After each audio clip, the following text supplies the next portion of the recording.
Big fine top 4ನೇ story ಕಡೆ ಗಮನ ಕೊಡ್ತಾ ಹೋಗೋದಾದ್ರೆ ಬಗೆದಷ್ಟು ಬಯಲಾಗ್ತಾ ಇದೆ. ರಾಮಮೂರ್ತಿ ನಗರದಲ್ಲಿ ನಡೆದಿದ್ದಂತಹ ಟೆಕ್ಕಿ ಶರ್ಮಿಳಾ ಮರ್ಡರ್ ಕೇಸ್ನ ಒಂದೊಂದೇ ವಿಚಾರಗಳು ಹೊರಗಡೆ ಬರ್ತಾ ಇದೆ.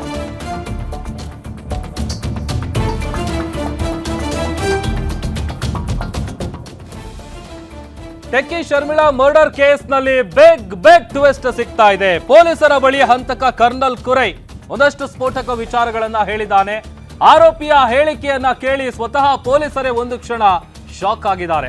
ಪೊಲೀಸ್ ತನಿಖೆಯಲ್ಲಿ ಶರ್ಮಿಳಾ ಕೊಲೆ ರಹಸ್ಯ ಬಯಲಾಗಿದೆ. ಶಾರ್ಟ್ ಸರ್ಕ್ಯೂಟ್ ನಿಂದ ಸಂಭವಿಸಿದ ಅನಾಹುತ ಅಲ್ಲ. ಆಕೆಯನ್ನ ಉಸಿರುಗಟ್ಟಿಸಿ ಕೊಲೆ ಮಾಡಿದ್ದ ಆರೋಪಿ ಕರ್ನಲ್ ನಂತರ ಸಾಕ್ಷಿ ನಾಶ ಮಾಡೋದಕ್ಕೆ ಮನೆಗೆ ಬೆಂಕಿ ಇಟ್ಟಿದ್ದ. ಕೊಲೆಯ ಸ್ಫೋಟಕ ಅಂಶ ಪೊಲೀಸ್ ತನಿಖೆಯಲ್ಲಿ ಬಯಲಾಗಿದೆ. ಆರಂಭದಲ್ಲಿ ಎಲ್ಲರೂ ಕೂಡ ಶಾರ್ಟ್ ಸರ್ಕ್ಯೂಟ್ ನಿಂದ ಘಟನೆ ಆಗಿರೋದು, ಆಕೆ ಮೃತಪಟ್ಟಿರೋದು ಅಂತ ತಿಳ್ಕೊಂಡಿದ್ರು. ಬಟ್ ಆದ್ರೆ ಇಲ್ಲ, ಆತ ಪ್ಲಾನ್ ಮಾಡಿಕೊಂಡು ಯಾವುದೇ ರೀತಿಯಾಗಿ ಒಂದು ಸ್ವಲ್ಪ ಕ್ಲೂ ಸಿಗಬಾರ್ದು, ಸಾಕ್ಷಿಗಳು ಸಿಗಬಾರ್ದು ಅಂತ ಆತನೇ ಬೆಂಕಿ ಇಟ್ಟಿದ್ದ. SSLCಯಲ್ಲಿ ಟಾಪ್ ರ್ಯಾಂಕ್ ಕೂಡ ಬಂದಿದ್ದ ಈತ ಆರೋಪಿ ಕರ್ನಲ್. ಓದುವ ನೆಪದಲ್ಲಿ ಟೆರೆಸ್ ಮೇಲೆ ಹೋಗಿ ಶರ್ಮಿಳಾ ಬಗ್ಗೆ ಅಬ್ಸರ್ವ್ ಮಾಡ್ತಾ ಇದ್ದ.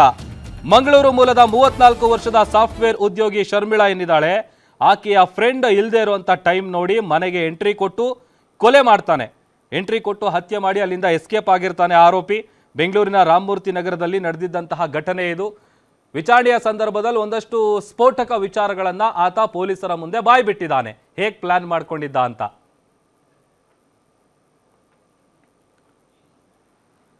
ಈ ಬಗ್ಗೆ ಮತ್ತಷ್ಟು ಡೀಟೇಲ್ಸ್ ಅನ್ನ ಕೊಡ್ತಾರೆ ನಮ್ಮ crime bureau head SK Manjunath. News desk ಇಂದ ಲೈವ್ ಜಾಯ್ನ್ ಆಗ್ತಾ ಇದ್ದಾರೆ. ಮಂಜುನಾಥ್, ಈತ SSLC ಓದಾಗಿ 18 ವರ್ಷ, ಇಷ್ಟು ಚಿಕ್ಕ ವಯಸ್ಸಲ್ಲಿ ಈತನಿಗೆ ಇಷ್ಟೆಲ್ಲ ಐಡಿಯಾಗಳು ಹೇಗೆ ಬಂತು? ಆಮೇಲೆ ಅದನ್ನೆಲ್ಲ ಇಲ್ಲಿ ಕೊಲೆ ಮಾಡೋ ಟೈಮಲ್ಲಿ ಅದನ್ನ ಇಂಪ್ಲಿಮೆಂಟ್ ಮಾಡಿದಾನಲ್ಲ, ಏನೇನು ಪ್ಲಾನ್ ಮಾಡಿದ ಆತ? ಪೊಲೀಸರ ಮುಂದೆ ಏನು ಬಾಯ್ಬಿಟ್ಟಿದ್ದಾನೆ? ಪ್ರಭು, ಇಡೀ ಕೊಲೆ ಪ್ರಕರಣವನ್ನು ಜೊತೆಗೆ ಆರೋಪಿ ಸಾಕ್ಷಿ ನಾಶಪಡಿಸೋದಕ್ಕೆ ಏನೆಲ್ಲ ತಂತ್ರಗಾರಿಕೆಗಳನ್ನು ನಡೆಸಿದ್ದ ಅನ್ನೋದನ್ನು ನೋಡಿದ್ರೆ, ಈತ ಯೂಟ್ಯೂಬ್ಗಳಲ್ಲಿ ಅಥವಾ ಬೇರೆ ಬೇರೆ ವೆಬ್ ಸೀರೀಸ್ಗಳನ್ನು, ಕ್ರೈಮ್ ಸೀನನ್ನು ಯಾವ ರೀತಿ ಡಿಸ್ಟ್ರಾಯ್ ಮಾಡಬೇಕು, ಸಾಕ್ಷಿಗಳನ್ನು ಅನ್ನೋದನ್ನು ವೆಬ್ ಸೀರೀಸ್ನ ನೋಡ್ತಾ ಇದ್ನ ಅಂತಕ್ಕಂಥ ಒಂದು ಅನುಮಾನ ಸಹ ಕಾಡ್ತಾ ಇರ್ತಕ್ಕಂಥದ್ದು. ಮತ್ತೊಂದು ಕಡೆ ಇಲ್ಲಿ ಪೊಲೀಸರು ಈ ಪ್ರಕರಣ ಬೆಳಕಿಗೆ ಬಂದಾಗ ಆ ಒಂದು ಫ್ಲಾಟ್ಗೆ ಎಂಟ್ರಿ ಕೊಡಬೇಕಾದ್ರೆ ಏನು ಕಿಟಕಿ ಇರುತ್ತೆ, ಆ ಕಿಟಕಿ ಓಪನ್ ಮಾಡೋದಕ್ಕೂ ಸಹ ಹರಸಾಹಸವನ್ನು ಪಡ್ತಾರೆ. ಆದರೆ ಆರೋಪಿಯನ್ನು ಸ್ಥಳ ಮಹಜಾರಿಗೂ ಮಾಡೋದಕ್ಕೆ ಕರ್ಕೊಂಡು ಹೋದಂಥ ಸಂದರ್ಭದಲ್ಲಿ ಆ ಪೊಲೀಸರು ಹರಸಾಹಸ ಪಟ್ಟು ಓಪನ್ ಮಾಡಿದಂಥ ಕಿಟಿಕಿಯನ್ನು ಈ ಆರೋಪಿ ಏನಿದ್ದಾನೆ, ಕರ್ನಲ್ ಕುರೈ ಏನಿದ್ದಾನೆ, ಆತ ಕ್ಷಣ ಮಾತ್ರದಲ್ಲಿ ಅದನ್ನು ಓಪನ್ ಮಾಡುವಂಥ ಒಂದು ಟೆಕ್ನಿಕನ್ನು ಕಲ್ತಿರ್ತಾನೆ. ಅದರ ಬಗ್ಗೆ ಸಹ ವಿಚಾರಣೆ ಮಾಡಿದಾಗ ಆತ ಹೇಳ್ತಕ್ಕಂಥದ್ದು, ನಮ್ಮ ಕಾಲೇಜಿನಲ್ಲೂ ಇದೇ ರೀತಿಯಾದಂಥ ಕಿಟಕಿಗಳಿದ್ದಾವೆ, ಅಲ್ಲಿ ಪುಸ್ತಕ ಅಥವಾ ಬ್ಯಾಗೇನು ಸಿಗಾಕೊಂಡ್ರೆ ಅದನ್ನು ನಾನು ಈ ಟೆಕ್ನಿಕನ್ನು ಬಳಸಿ ಓಪನ್ ಮಾಡ್ತಾ ಇದ್ದೆ ಅಂತಕ್ಕಂಥದ್ದು.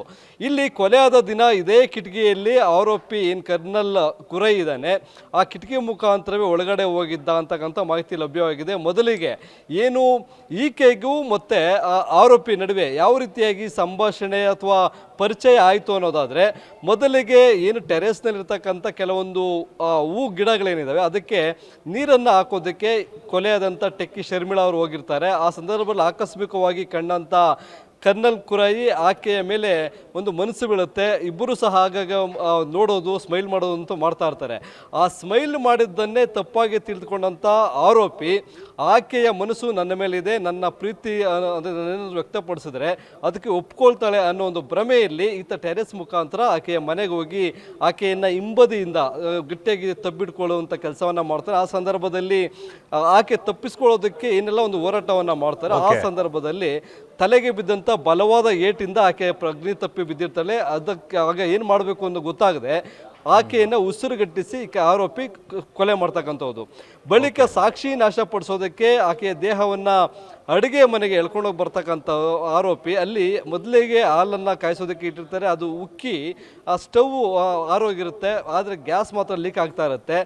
ಅದನ್ನು ಪೊಲೀಸರು ನೋಡಿದಾಗ ಗ್ಯಾಸ್ ಲೀಕ್ ಆಗಿ ಬೆಂಕಿ ಹೊತ್ಕೊಂಡಿರ್ಬೋದು ಅನ್ನೋ ರೀತಿಯಾಗಿ ಈತ ಒಂದು ಸೃಷ್ಟಿ ಮಾಡಿ ಅಲ್ಲಿಂದ ಮತ್ತೆ ಹೇಗೆ ಬಂದಿದ್ದೋ ಅದೇ ರೀತಿಯಾಗಿ ಒಂದು ಡೋರನ್ನು ಲಾಕ್ ಮಾಡ್ಕೊಂಡು ಹೋಗಿರ್ತಾನೆ. ಆದರೆ ಆತ ಮೊಬೈಲನ್ನು ತೆಗೆದುಕೊಂಡು ಹೋಗಿದ್ದೆ ಆತ ಸಿಕ್ಕಿ ಬೀಳೋದಕ್ಕೆ ಕಾರಣ ಆಗುತ್ತೆ. ಪ್ರಭು, ಓಕೆ, ಥ್ಯಾಂಕ್ ಯು ಮಂಜುನಾಥ್ ನಿಮ್ಮೆಲ್ಲ ಡೀಟೇಲ್ಸ್ಗಾಗಿ.